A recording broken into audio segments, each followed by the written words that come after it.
Hi, everyone. Welcome to our Real Estate Investors Hangout.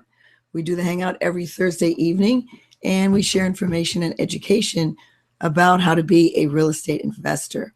So pardon my voice. I was sick last week and turned into laryngitis. So this is actually the best day. I've had laryngitis since last Thursday.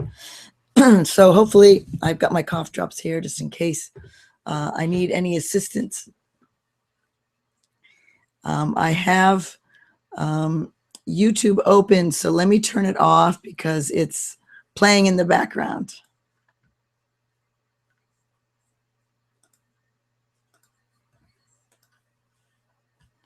All right, I got that turned off so we can jump back in and get started. Sorry about that.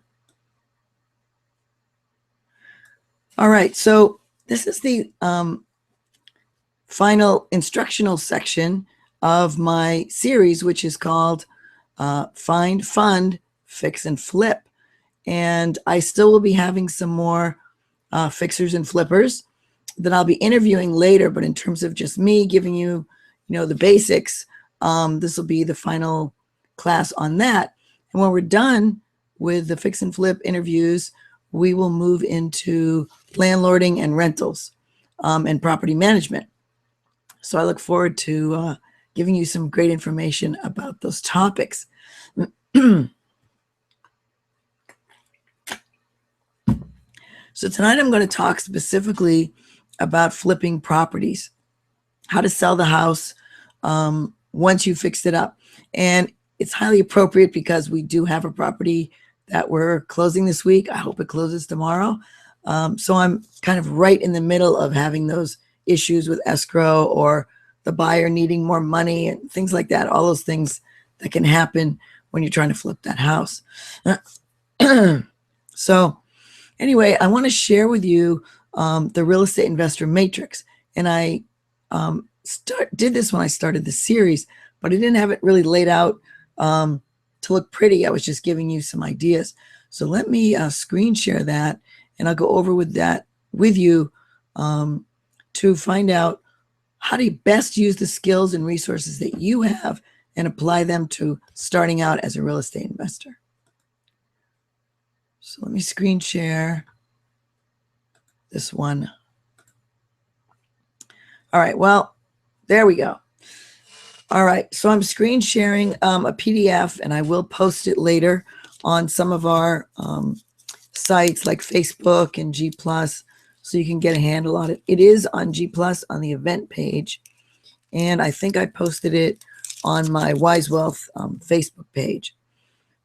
There's no way I can put it on YouTube until I make it into a link. Right now, it's just a JPEG.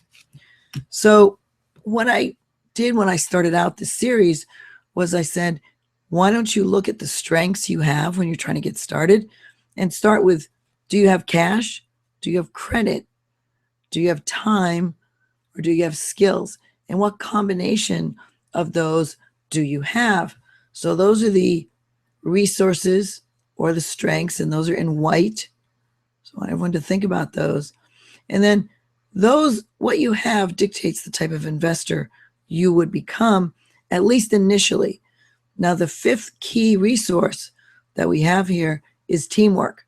So once you realize what your resources are, try to team up with someone who has one of the resources that you're weak in. And that'll be part of your team. That'll be the best kind of partner that you could imagine. So your strengths will dictate the type of investor that you're going to be, and vice versa. It is kind of a circle here pointing to you. So let's start with wholesaling, because a lot of people start there. If you have time and some skills in terms of sending out mailers, negotiating, door knocking, you should be a wholesaler. You don't need any credit or any cash to be the wholesaler. So that's why there's only two arrows pointing at wholesaler. Now, if you don't have any time or any skills, but you do have cash, maybe some credit, you can become a private lender. That's why these two arrows point at becoming a private lender. Now, to be a flipper or a landlord, you need either at least 3 of these resources or Perhaps 4 would make you a better one. So let's start with landlord, because that's what we're going to talk about in our next series. So a landlord would need some cash, maybe some credit, and definitely some skills to handle all the property management. A flipper, on the other hand, can have some cash or access to it because he can borrow a lot of cash if he has the skills to prove that he should get the cash. And he has to have time. It takes a lot of time to manage the flipping of a property. So anyway, those are the 4 types of investors and the 4 skills or resources that you need to look at in order to decide what type of investor to become. Let me grab a cough drop here.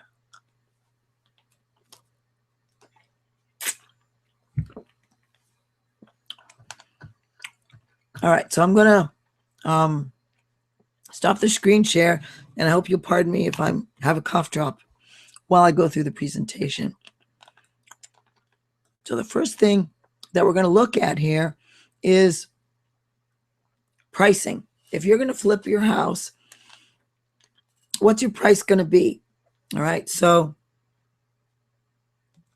you're going to look at comps, probably on the MLS, and you're going to look at comps. If you want to search comps in your area for another house that's being flipped, I suggest you look at comps and just search ones that have at least 25 pictures, or maybe 20 and up. Most real estate investors will flip houses and show at least 25 photographs. So for your comps, you're going to want houses that have been turned into all new houses. Ones that, haven't really been fixed up that much don't make good comps for you. I'm going to take that out because it's just too hard to talk. All right. So you want to get the highest price as you can, but you also don't want it to stay in the market a long time. That costs you money too, because you've borrowed money to do the deal. So you want that money back in your pocket and back out onto the next deal. So if you go too high, and that's why I have a star there, it might not appraise. So let me tell you a little bit about one that we did just, I think we sold it 4 weeks ago, something like that. So what happened was we bought a house last summer up in Sacramento and in California, and we were able to then buy the house next door from the owner because they came over and saw that we were doing such a good job. And he says, I'm done with this rental. It's too much trouble. It's a mess. Can you buy it? So we initially thought that was great. We'd be making our own comps. Well, what happened is the market had gone up a little bit. So by the time we sold the second one, we wanted to sell it for more. But what the appraiser did was he looked at another comp on the same street, rehabbed by the same people and owned by the same LLC. And he said, well, why? And it's the same square footage and the same layout. So we really didn't have much of a choice. What could we do? He gave us probably about $3,000 more on the second house, but we had a full price offer at $229, and the first one had sold for $220. So we were able to get $223, but we couldn't get our highest price. Even though we had the offer, it wouldn't appraise, and the buyers don't have any extra money to put into these down payments. They do in certain markets, but not the kind of new home, starter homes that you're working on. So one thing that I did go over at the beginning of the series is what's a starter home. So let's kind of revisit that. Let's look at a starter home, just a basic home. It can be anywhere from 900 square feet up to maybe 1,600 square feet, not more than that. Small yard, room for an RV to park if you're in California. What you're not going to buy is a luxury house like this one, okay? This one has a lot of landscaping in the backyard, a lot of trees to maintain. I put a little limo there on the side and a pool in the back. Too much trouble. Lots of outdoor furniture and things like that. So that's not the house you want. You want the basic starter home. That's what you're going to buy. Okay, so going over that. So you're going to be selling this starter home on the market. How are you going to advertise that starter home? Well, I like to use, how are you going to find your buyer? So I like to use Postlets. So you can see it up here, postlets.com. Once you put your ad on Postlets, that ad is sent out to lots of different websites. It's on HotPads and Realtor.com and Zillow, and it's sent out everywhere. And you can load up a lot of pictures on it. So that's what you do. You put your description. You can change it when you're going to have an open house. And you can add that in there. Now, we also put it on the MLS, and I'll get to that later. But we don't do a full price listing on the MLS, even though there's people in our group that are realtors and brokers that are licensed that could do a full price listing. We want to save money on that listing. And remember, it's also going to show up on Trulia and all these other places with the Postlet. You probably want to do some signs, but only after the house is finished, maybe directional signs. A lot of people like to put up a banner. I'll tell you why we're not using banners right now is some of our houses get broken into. So we don't want to put up a big sign on that house advertising, hey, come look at me. This house is vacant. You don't want to do that. You don't want people to know it's a vacant house.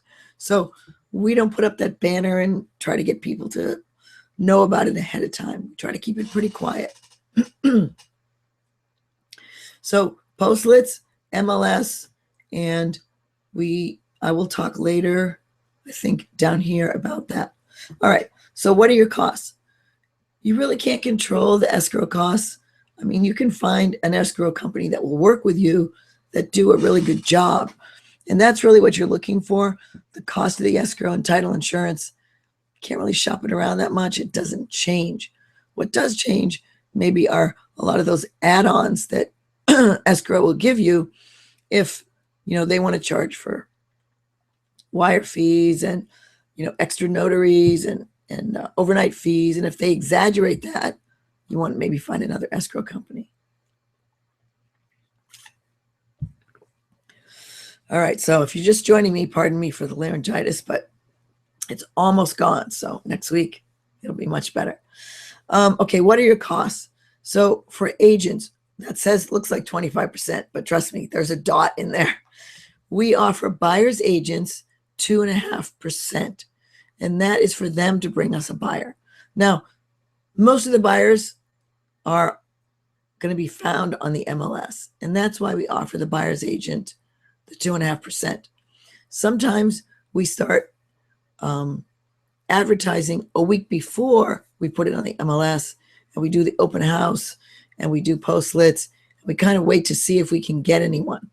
Now, another way we do it is depends on how we advertise the open house, and I'll get to that in a minute and tell you how you can save on not paying this agent. So number one, we're not paying on the MLS because we do a flat fee listing. Sorry about my shadow there. Let me move to the side. Okay, so flat fee listing, you're going to pay anywhere from $399, $400 up to $600 to have someone just put it on the MLS. They're not going to follow it. They're not going to keep up on paperwork. They're not going to open house for you. They are just going to list it on the MLS. So we do that. We pay someone to do that. And then we sometimes pay a fee to the MLS when we want to put an open house on the MLS.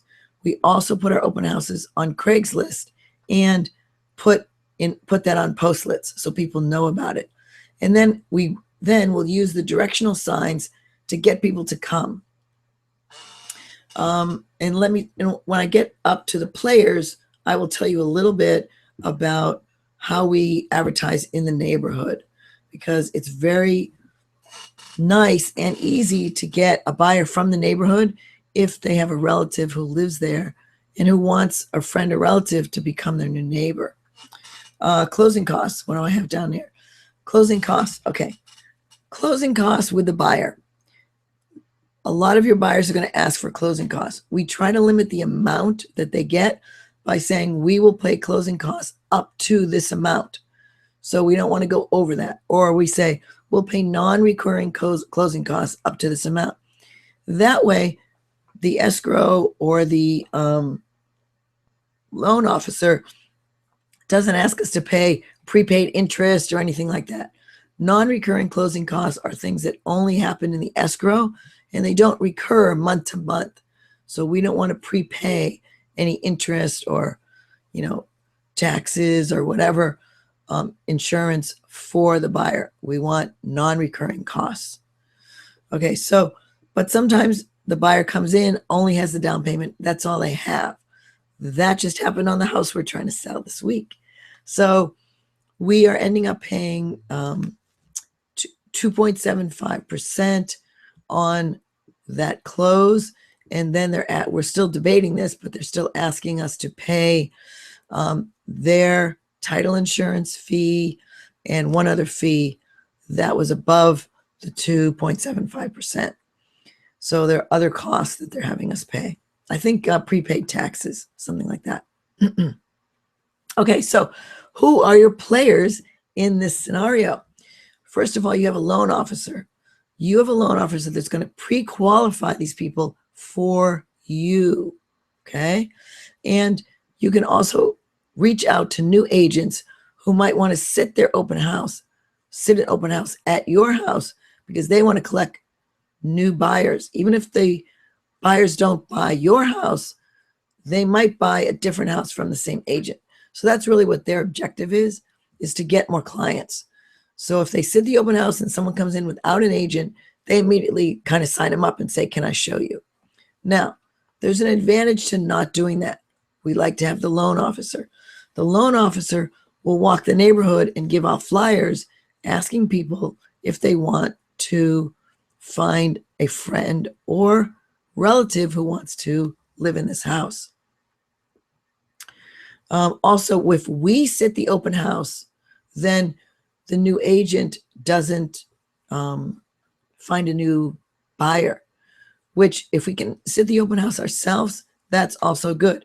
Because in this case of the new buyer that we just got for the house we're selling this week, the new buyer doesn't have an agent. And we don't have an agent because we didn't list it with an agent on the MLS. So we're selling the house just between ourselves and the new buyer. And then the loan officer is working with them to get the loan approved. So we saved on not having a listing. We saved on not paying the 2.5% to the agent. And to make up for that, we're paying 2.75% for the new for closing costs for that new buyer. Sorry, my light just maybe the bulb's a little loose there. It just flickered for me. The other player you need is a photographer. Okay, so we like to have a professional photographer come in and do great pictures, and those are the pictures we put in the MLS. Those are the pictures that go on Postlit.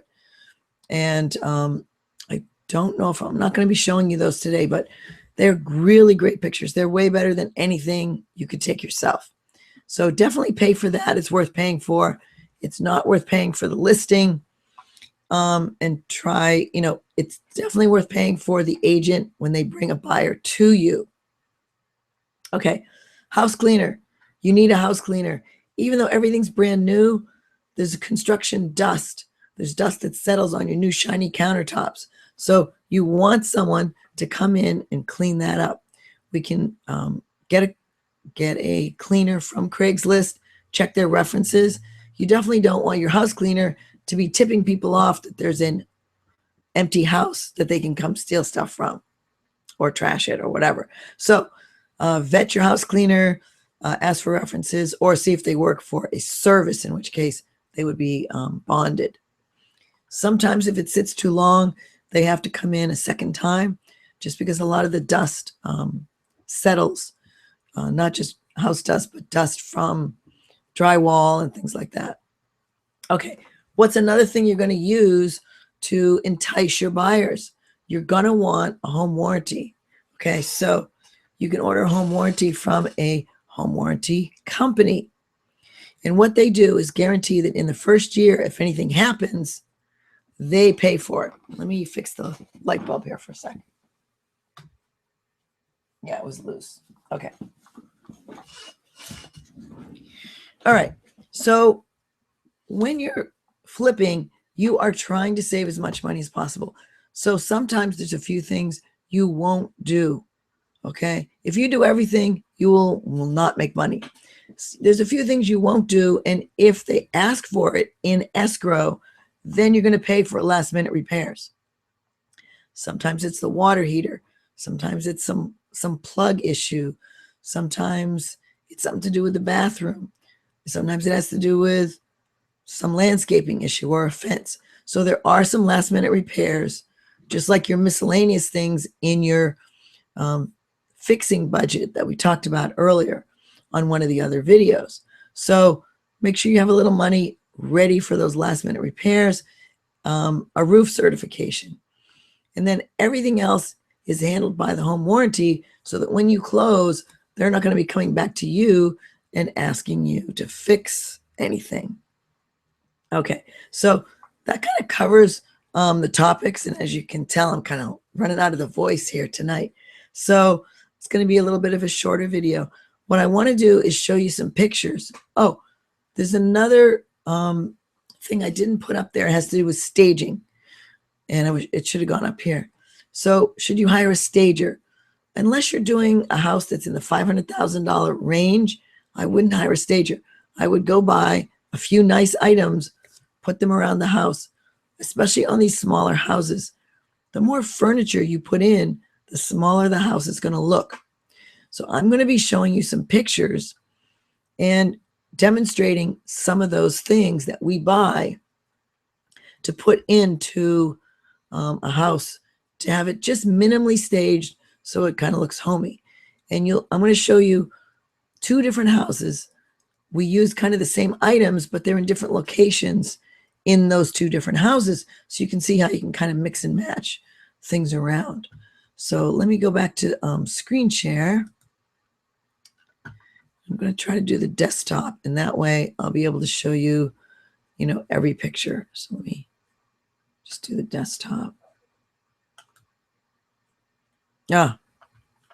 So unfortunately, the desktop shows everything that's showing you the Hangout. So let me stop that.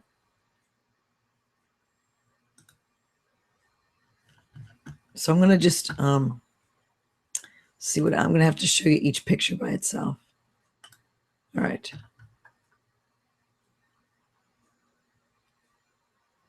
All right, maybe I can do this one that doesn't have the Hangout on it.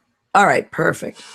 All right, so let me, this is one of the houses that we did, and I'm going to show you like 3 pictures from this house. So what you're going to notice, yes, there's a few new dish towels. There's a placemat, a cup, a dish, and some glasses in the glass cabinet, maybe some wine bottles and a wine holder. That's all we had in the kitchen. On the other side of the kitchen, I have another picture here. Nope. All right, let's go over to the fireplace. So then in the living room, we have this, glass vase, a picture frame, another picture frame, and this candle holder. Okay, so that shows you what the fireplace will look like. Then we go back to the kitchen again. This is the other side of the same kitchen. We have like a basket and a bowl and some plastic fruit in it. That's really all we have in the kitchen for that house. Now I'm going to reach over, I'm done with the matrix here, and show you pictures. Let's close the picture thing here.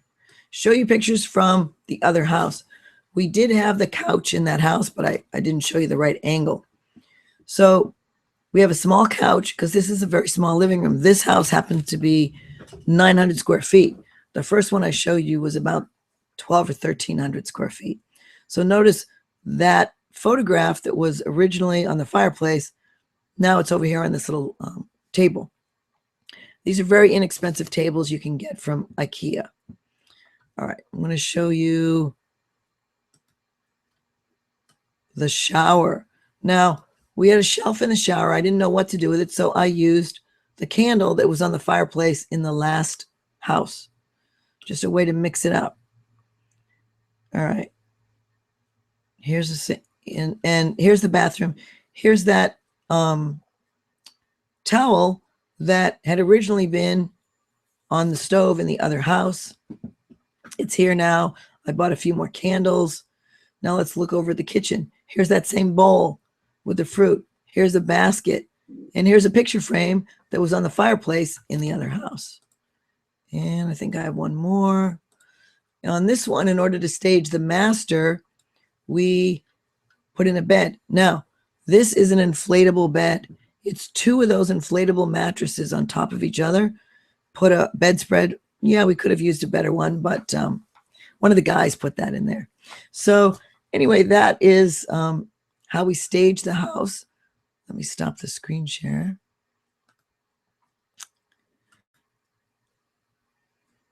All right. All right. So thanks for listening tonight. That's kind of how you would stage the house. You don't have to spend a lot on the staging. The house is going to sell. Those houses all sold within a few days of being on the market. So I want to thank everyone for coming tonight, and I'll show you a few places where you can follow and get more education from my network. So you can join me on wisewealthuniversity.com/hangouts. Now, the reason we're not broadcasting there tonight is I'm getting my website updated, and this page wasn't ready yet. So we're still working on that. And another place you can follow me, I do post, I'm looking over here. Okay, you can follow me on Twitter under the Pink Professor. So just look for Pink Professor. And I do post tips and tricks, hints, and all kinds of things to help real estate investors get started. So follow me on the Pink Professor. All right, and then on Facebook, we're on wisewealthuniversity.com. I'm sorry, Wise Wealth University. That's on Facebook. And on G+, I'm also on, have a fan page, Wise Wealth University. That's my business page. You can look for me as Jan Bell on G+, and on Facebook, I'm under Janice Bell.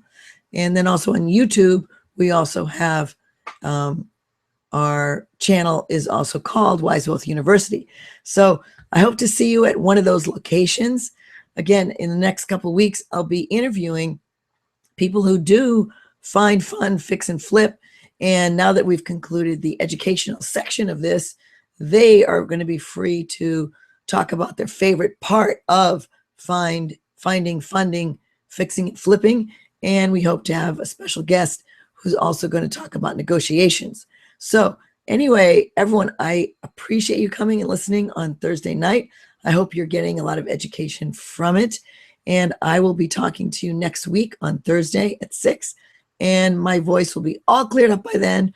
I'll be very happy to talk with you further next Thursday. Thanks for joining, everyone, and have a great night.